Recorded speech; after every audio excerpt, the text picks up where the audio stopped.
Svafa paced on the Valor's deck, head aching, hands clasped behind him. He'd been working on his notes all night in an effort to distract himself. It had only been a day since Anya had made her offer, and he couldn't get the thought out of his mind. A decision was nowhere to be found. How could he decide? Even if Anya wasn't the ghost that had murdered his father, he'd be working with a group, the cult of people who had. Not to mention how sick he felt at the mere sight of her, and that big, ugly ship they had in tow. That was the hatred he knew. It tore through his heart more and more fiercely by the moment. What do I do, Father? Captain. Soren's voice roused Svafa from his thoughts. What is it? Just informing you that we're well into the course. We have just enough supplies to hold us over until we reach port. No turning back now. Good. How long till New Vinland?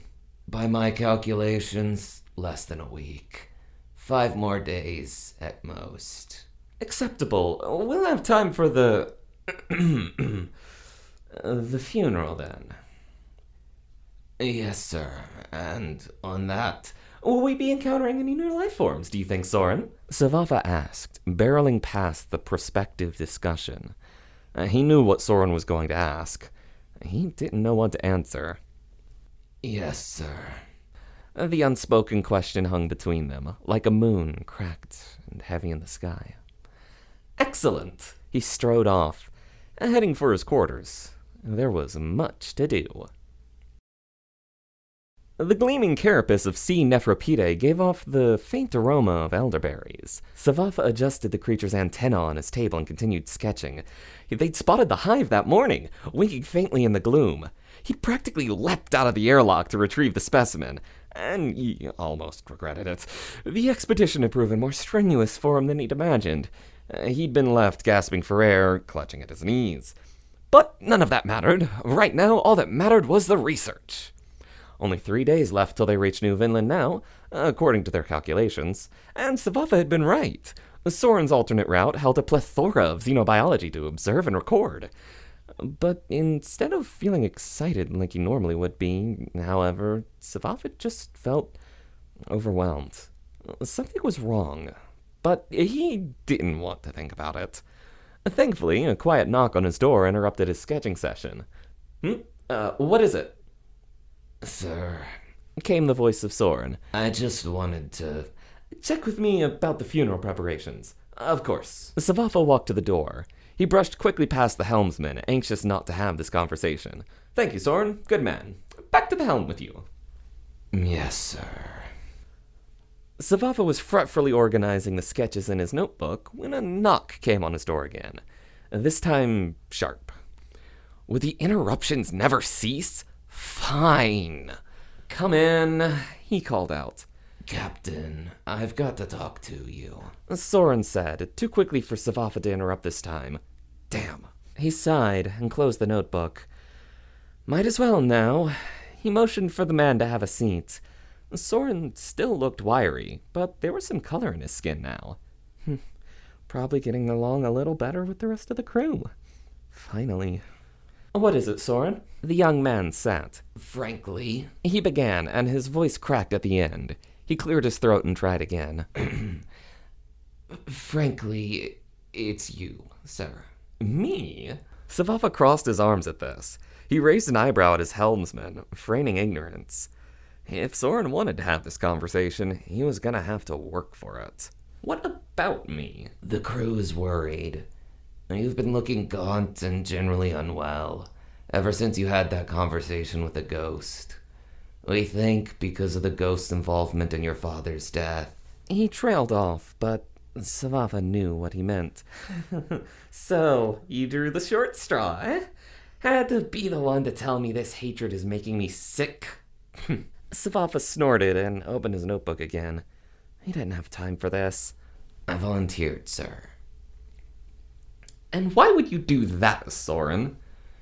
Because I'm worried as well. It's not just that you look sickly, sir. You keep throwing yourself into your work and out the airlock, avoiding non-technical conversations. You've been short with us these past 2 days. Other tempers are beginning to flare. That's not good for us. Have you any idea what I'm going through, Soren? Svafa realized he was shouting. He didn't care. He'd had enough. I've lost my friends. I've lost the kraken. I've lost my chance at revenge on my father's murderer. I'm not full of hate, goddammit. So why don't you leave me alone so I can get some peace to grieve? Soren was quiet for a moment. Then he asked, What is grief, sir? I don't know! Svafa pounded a fist onto the table. What the void does that matter? Grief is grief. Grief is sadness, unrelenting. Grief is... Grief, Soren said, holding a hand out to him. It's just love with no place to go. Svafa said nothing, only breathed deeply. He kept his gaze trained on the floor. The rage rushing through him was unmatched, save for the moment 5 years ago when he had cradled his father's broken body in his arms. He unclenched his fist. There were thin crescents of blood on the flesh of his palm. They're no longer here for you to give them love, feel their love in return. And loving a memory is, well, it's not the same, is it, sir? No, Soren. It's not. He looked up. Soren's eyes were so brown. Full of what? What was that? Pity? Concern? No. Compassion. The helmsman's hand was still held out. Svafa took it wordlessly, hoping somehow the bond would keep him from crying. Soren gave him a small smile. So all that love with nowhere to go, you take it elsewhere. To the Valor, to the crew, to yourself. It's not about letting it go, Captain. That's about letting it through. That love, it's our life force, Captain. Literally. Eirik, Levin, Aura, these people followed you because of that love. Fought for you because of that love. Died because of the love. He struggled to respond through the rising lump in his throat. His breathing was hitched, shallow. The tears were coming, even moment now. Did they really need to have this conversation? Exactly. They flew into battle without fear. Not because they hated the ghost or the kraken. Hate would have killed them sure than any battle would.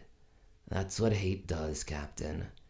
It makes us ugly, sick. Makes us feel like we're strong even though our souls are becoming weak. Makes us monstrous. All around makes us worse. But love... Soren squeezed his hand gently. Emotion hurled through Svafa, and he couldn't speak. A faint glow radiated from them both. Already, he felt lighter. Like daybreak was spreading across his chest. A father's words echoed in his memory. Love makes us better. And Svafa wept.